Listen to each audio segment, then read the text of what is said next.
তো ভয় পাচ্ছেন কেন? ভয় তো রাজনৈতিক কারবারিটা আপনাদের খাওয়াচ্ছে, কেন খাবেন ভয়? আর এই ভয় ভাঙিয়ে দিই বলে আমি গাল খাই ভাই। আমি যদি এসে একটু ভয় খাইয়ে দিতাম, হ্যাঁ মুসলমান আমাকে ভোট দাও আমি বাঁচিয়ে নেবো, নাহলে তোমাদের তাড়িয়ে দেবে, তখন মনে হতো নওশাদ সিদ্দিকী ঠিকই বলছে আমাকে বাঁচাবে। আমি বাঁচাবার কেউ নয়, আমি আপনাদের শুধু বলে যাচ্ছি আপনাদের কাগজ ঠিক রাখতে হবে, বানান ভুল। আচ্ছা যেটা ভুল আছে আপনাকে ঠিক করে নিতে হবে। নাম মোল্লা মোহাম্মদ আব্দুল করিম, আধার কার্ডে আছে, প্যান কার্ডে আব্দুল করিম মোল্লা মোহাম্মদ, ভোটার কার্ডে আব্দুল মোহাম্মদ করিম মোল্লা, মানে যত রকম কাগজ আছে আপনার তত রকম নাম, এইটা আপনারা ঠিক করে নেন। এসআইআর হবে, আমি আপনাদের বলি এর আগে ভারতবর্ষে 13 বার এসআইআর হয়েছে। তাহলে এটা নিয়ে রাজনীতি হচ্ছে। মমতা ব্যানার্জি কি বলছে?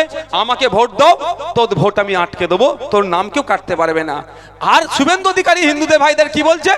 এই তোমরা আমাদের ভোট দাও, এই বেটাগুলোকে সব তাড়িয়ে দেবো। শুভেন্দু বাবুর বাবার জায়গায় আমি বসে আছি নাকি? হ্যাঁ না, মমতা ব্যানার্জির বাপের দয়াতে আমি পশ্চিমবাংলায় আছি। আমার বাপ দাদার লড়াই ব্রিটিশদের তাড়িয়েছে বিনয় বাদল দীনেশ, আশফাকুল্লাহ ফুরফুরার পীর আবু বকর, গান্ধীজি নেতাজি একসাথে, আকরাম খাঁ মৌলানা আকরাম খাঁ সহ যারা আছেন একসাথে লড়াই করেছে, ব্রিটিশদের তাড়িয়ে স্বাধীন ভারতে আছি। আমি আমার বাপ দাদুর জায়গাতে আছি, শুভেন্দুর ক্ষমতা আছে। এসআইআর নিয়ে খুব চিন্তিত আমরা এখানে। আমি আপনাদের বলবো চিন্তিত হবেন না, মাথায় চিন্তা ঢুকলে সমাধান হয় না, বেশি চিন্তিত হলে সমাধান হয় না, সমাধান করার রাস্তা খুঁজতে হবে। আচ্ছা এখানে যারা আছেন আপনারা বলুন তো, আপনার দাদুরা কি বাংলাদেশের? একটু এক বাক্যে বলবেন। বাংলাদেশ থেকে এসছে, আফগানিস্তান থেকে এসছে, পাকিস্তান থেকে এসছে, আপনারা ভারতীয়। আপনার পরদাদুরা দেশকে স্বাধীন করার জন্য কাঁধে কাঁধ মিলিয়ে ব্রিটিশদেরকে তাড়ানোর যে বাহিনী তৈরি হয়েছিল, সেই বাহিনীর প্রথম সারিতে থেকে দেশকে বাঁচিয়েছে, লড়াই করে ব্রিটিশ মুক্ত দেশ করেছে, তাই তো নাকি? আপনি ভয় পাচ্ছেন কেন? আপনারা কাদের সন্তান? বিরসা মুন্ডার সন্তান। আপনারা কার সন্তান? আশফাকুল্লাহ সন্তান। আপনারা বিনয় বাদলের সন্তান। আপনারা মাতঙ্গিনী হাজরার সন্তান। আপনারা প্রীতিলতা ওয়াদ্দেদারের সন্তান। আপনারা ভয় পাবেন? আমি এখানে দাঁড়িয়ে বলছি, এসআইআর করলে সব থেকে বেশি ক্ষতি কাদের হবে জানেন? আমার নমশূদ্র ভাইরা বা ওপার বাংলা থেকে যারা আমাদের দেশে এসে আমাদের নাগরিকত্ব, সরকারি চাকরি, সরকারি হসপিটাল, সরকারি স্কুল, সরকারি বাসস্থান সবটাই উপভোগ করছে, তাদেরকে নতুন করে বেনাগরিক করার অপচেষ্টা চালাচ্ছে এই বিজেপি। বিজেপি কি বলছে? 1.5 কোটি নাকি রোহিঙ্গা আছে। আপনাদের তথ্য দিয়ে যাচ্ছি, সারা পশ্চিমবাংলা নয়, সারা ভারতবর্ষে সর্বোচ্চ 30,000 রোহিঙ্গা আছে। সব থেকে বেশি রোহিঙ্গা দিল্লিতে আছে। তারপরে আপনার রাজ্য 3 নম্বরে আছে হরিয়ানা, 4 নম্বরে আছে অসম, ওয়েস্ট বেঙ্গল আছে 5 নম্বরে। যদি 30 সারা ভারতবর্ষে কত রোহিঙ্গা আছে? 30,000 রোহিঙ্গা। ওটা আমার কথা বলছি না, অমিত শাহজির দপ্তরের তথ্য দিয়ে বলছি আমি। তো 30,000 রোহিঙ্গা সারা ভারতবর্ষে আছে, আর শুভেন্দু অধিকারী গল্প শোনাচ্ছে কি 1.5 কোটি। এবার আপনার ভয় খেতে পারেন, কি হবে আমারটা? আপনার যেটা ভুল আছে আপনাকে ঠিক করে নিতে হবে। নাম মোল্লা মোহাম্মদ আব্দুল করিম, আধার কার্ডে আছে, প্যান কার্ডে আব্দুল করিম মোল্লা মোহাম্মদ, ভোটার কার্ডে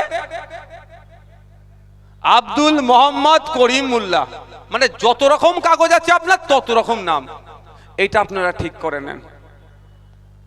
এসআইআর হবে, আমি আপনাদের বলি এর আগে ভারতবর্ষে 13 বার এসআইআর হয়েছে, বুঝতে পারছেন?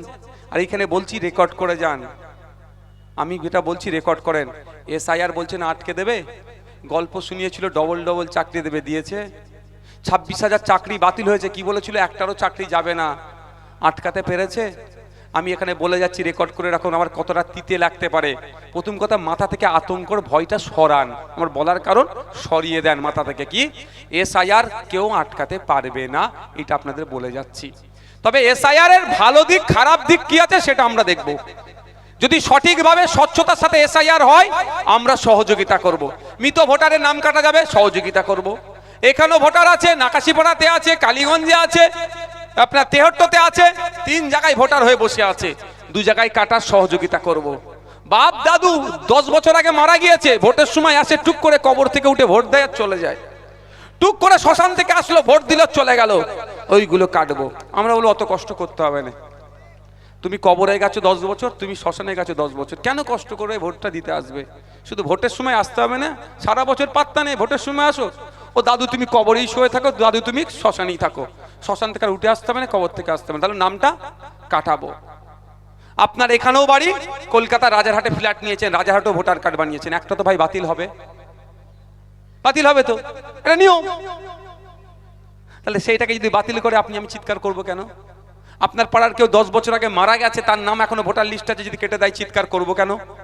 এখানে আরো এখানে প্রয়োজনে সহযোগিতা করব যদি সহযোগিতা চাই। তবে হ্যাঁ, আমার পাড়ায় রাম রহিম হোক, সীতা ফতেমা হোক, যদি বৈধ ভোটারকে যদি ডাউটফুল ভোটার ঘোষণা যে করবে যে অফিসার, আমরা নজর রাখবো, আইনি লড়াই করব, তার বিরুদ্ধে আইনি লড়াই চলবে, প্রয়োজনে ইসিআর এর বিরুদ্ধে আইনি লড়াই চলবে। কিন্তু এসআইআর এর নামে যে হয়রানি করার যদি কেউ চেষ্টা করে, আমরা গণতান্ত্রিক প্রক্রিয়া তাকে ছেড়ে কথা বলবো না, বলবো না, বলবো না। কিন্তু এটা মাথায় ঢুকিয়ে নেন, এর ইতিপূর্বে ভারতবর্ষে 13 বার এসআইআর হয়েছে, তখন রাজনৈতিক ভাবে হয়নি বলে এত চর্চা হয়নি। 2002 সালে বাপের বয়সী যারা আছেন, 2002 সালে এসআইআর হয়েছিল, পশ্চিম বাংলায় 28 লক্ষ নাম বাদ পড়েছিল। কজন চিৎকার করেছে ভাই? কজন দেশ থেকে চলে গেছে? কজনের ভোটারের নাম কাটা গিয়েছে? আমি আচ্ছা, এটা কোন বিধানসভা? আর যেখানে তামান্নার বাড়ি কালীগঞ্জ উপনির্বাচনে কত মানুষের নাম কাটা গেছে আপনারা জানেন? জানেন না? 6000। কালীগঞ্জ উপনির্বাচনের আগে 6000 ভোটারের নাম কাটা গিয়েছে। যদি একটা বিধানসভায় 6000 ভোটারের নাম কাটা যায়, তাহলে 294টা বিধান ইন্টু 6000 যদি মারি কত হচ্ছে জানেন? প্রায় 17 লাখ। মেরে দেখো না কত হচ্ছে। হ্যাঁ হ্যাঁ, কত? 17,64,000 না কত? তাহলে 17,64,000 এমনি বাদ যাচ্ছে। তো ওই কালীগঞ্জে যে 6000 নাম বাদ গেছে, কেউ চিৎকার করছে? একটা মানুষ চিৎকার করেছে? তাহলে এটা নিয়ে রাজনীতি হচ্ছে। মমতা ব্যানার্জি কি বলছে? আমাকে ভোট দাও, তোর ভোট আমি আটকে দেবো, তোর নাম কেউ কাটতে পারবে না। আর শুভেন্দু অধিকারী হিন্দুদের ভাইদের কি বলছে? এই তোমরা আমাদের ভোট দাও, এই বেটাগুলোকে সব তাড়িয়ে দেবো। শুভেন্দু বাবুর বাবার জায়গায় আমি বসে আছি নাকি? হ্যাঁ না, মমতা ব্যানার্জির বাপের দয়াতে আমি পশ্চিমবাংলায় আছি। আমার বাপ দাদার লড়াই ব্রিটিশদের তাড়িয়েছে বিনয় বাদল দীনেশ, আশফাকুল্লাহ ফুরফুরার পীর আবু বকর, গান্ধীজি নেতাজি একসাথে, আকরাম খাঁ সহ যারা আছেন একসাথে লড়াই করেছে, ব্রিটিশদের তাড়িয়ে স্বাধীন ভারতে আছি। আমি আমার বাপ দাদুর জায়গাতে আছি। শুভেন্দুর ক্ষমতা আছে। আমি বলেছিলাম মালদাতে গিয়ে একটা প্রোগ্রামে, ওই যে আমির শেখকে তাড়িয়ে দিয়েছিল না, আমি বলে এসেছিলাম ওর বাপ যদি আমাকে দায়িত্ব দেয়, ওকে মালা পরিয়ে ঘরে আনবো, কারো বাবার ক্ষমতা নয় ওকে বাংলাদেশে আটকে রাখার। দেখুন কদিন আগে এসে গেছে। এসেছে জানেন কি আপনারা? যেই দিন গিয়ে বলেছি, তারপরের দিন কলকাতা হাইকোর্টে ওর বাপকে গিয়ে কেস নিয়ে করিয়েছে। জানছেন, নওশাদ সিদ্দিকী ঠিক জায়গায় ধরেছে। তৃণমূলের নেতারা তারপরের দিনে কেস করিয়েছে। সেই দিন কেস, তার আগের দিন কেস হয়নি। আমিও তো জানি, মামলা করতাম, আমি নিয়ে গিয়ে মামলা করে নিয়ে চলে আসতাম। আমি বলেছিলাম যে কি বলে আপনার মালা পরিয়ে ঢুকাবো। কেন বলেছিলাম? যে আমি ভারতীয়, এটা আমার সব থেকে বড় পরিচয়। আমার কারো মাজাল নাই, কারো ক্ষমতা নেই আমাকে দেশ থেকে তাড়াবার। হয়তো রাজনৈতিক চক্রে আমাকে তাড়িয়েছে, আবার আমি ফিরে আসবো, কেউ আমাকে আটকে রাখতে পারবে না। আচ্ছা, এখানে যারা আছেন, আমি একটা কথা বলি। আচ্ছা, আপনারা যারা আছেন, আমি বোঝানোর জন্য বলছি, আমার এই কথা নিয়ে অনেকে ব্যঙ্গ করে। সবার দাদুর কবরটা কোথায় একটু বলবেন? বাংলাদেশে নোয়াখালীতে, চিটাগাঙে, যশোরে, খুলনাতে, কাবুলে, লাহোরে, হ্যাঁ মায়ানমারে, এটা বলুন না গো। কারো বাপ দাদুর কোথায়? লোকাল কবরস্থানে নয়, পরদাদুর কবর সব মাটি ফেলে চলে উঁচু করে দিয়েছি, তাই তো নাকি? তাহলে ভয় পাচ্ছেন কেন? ভয় তো রাজনৈতিক কারবারিটা আপনাদের খাওয়াচ্ছে। কেন খাবেন ভয়? আর এই ভয় ভাঙিয়ে দিই বলে আমি গাল খাই ভাই। আমি যদি এসে একটু ভয় খাইয়ে দিতাম, হ্যাঁ মুসলমান আমাকে ভোট দাও, আমি বাঁচিয়ে নেবো, নাহলে তোমাদের তাড়িয়ে দেবে, তখন মনে হতো নওশাদ সিদ্দিকী ঠিকই বলছে, আমাকে বাঁচাবে। আমি বাঁচাবার কেউ নয়। আমি আপনাদের শুধু বলে যাচ্ছি, আপনাদের কাগজ ঠিক রাখতে হবে, বানান ভুল। আচ্ছা, আপনারা যারা এখানে আছি, সবাই তো দাদু সম্পত্তির ওপরই বসবাস করছি। যাদের একটু পয়সা কড়ি বেশি হয়েছে, শহরের দিকে উঠে গেছি। কিন্তু নারী কোথায় পুঁতা আছে? দাদু সম্পত্তিতে। আজকের দিনে বলুন, যদি আপনার কাছে কাগজটা না থাকতো, তৃণমূলের লোক ছেড়ে দিত আপনার জায়গাটা? বলেন। ও বলতো কি, খাস 1 নম্বরে খতিয়ানে চলে গেছে আমার সরকার, আমি দখল করে নেবো, করতো না? তাহলে আপনার কাছে কাগজ আছে, আপনি কাগজ, হরিণের পেটে মৃগনাভি, হরিণ সারা জঙ্গলে ঘুরছে, আরে এত খুশবু কোথা থেকে আসছে, ওর পেটে নিয়ে ঘুরছে হুঁশ নেই। আপনি বলছেন আমাকে বাঁচাবে, আমাকে বাঁচাবে, আমাকে বাঁচাবে তৃণমূল, আমাকে বাঁচাবে বিজেপি, আমাকে বাঁচাবে ভাইজান ঘোড়ার ডিম। আপনারাই ভাইজানকে বাঁচাবেন, আপনারাই তৃণমূলকে বাঁচাবেন, আপনারাই বিজেপিকে বাঁচাবেন, অর্থাৎ ভোটার। আপনাদের ক্ষমতাতে আমি ভিআইপি, আপনাদের ক্ষমতাতে উনি মন্ত্রী, আপনাদের ক্ষমতার জন্য উনি মুখ্যমন্ত্রী। আপনি বাঁচলে উনি বাঁচবে, উনি আতঙ্কিত আছে, ওই জন্য আপনাকে আতঙ্কে রেখেছে, ওনার সিট টলমল করছে। আর শুভেন্দু বাবু আতঙ্কিত আছে, পরের ইলেকশনে আমার কি হবে, ওই জন্য ভয় পাওয়াচ্ছে।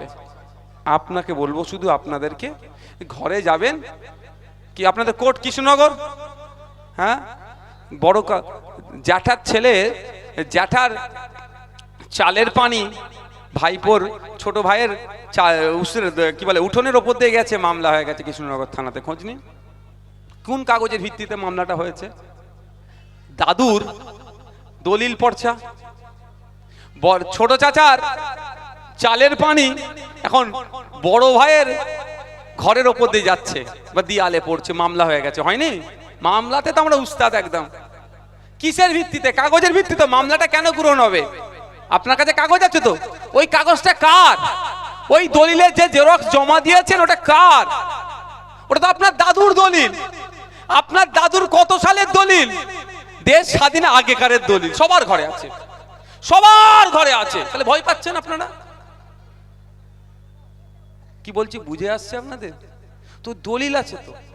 2002 সালে ভোট দেয়নি এরকম এখানে মানুষ খুব কম আছে, আমার সমবয়সী ছাড়া। মানে আমার আব্বা দিয়েছে, আমার বয়সী যারা আছেন তাদের প্রত্যেকের আব্বা আম্মা বাবা মা তো 2002 সালের ভোট দিয়েছে, ভোটার লিস্টে নাম আছে, ওটাই তো যথেষ্ট। আমাদেরকে আতঙ্কিত করা হচ্ছে। আমার অনুরোধ এটাই, আতঙ্কিত হবেন না। কাগে কান নিয়ে চলে যাচ্ছে, কাগের দিকে তাকাবার দরকার নেই, যে কানে হাত দিয়ে দেখুন। আচ্ছা, যেটা বলছিলাম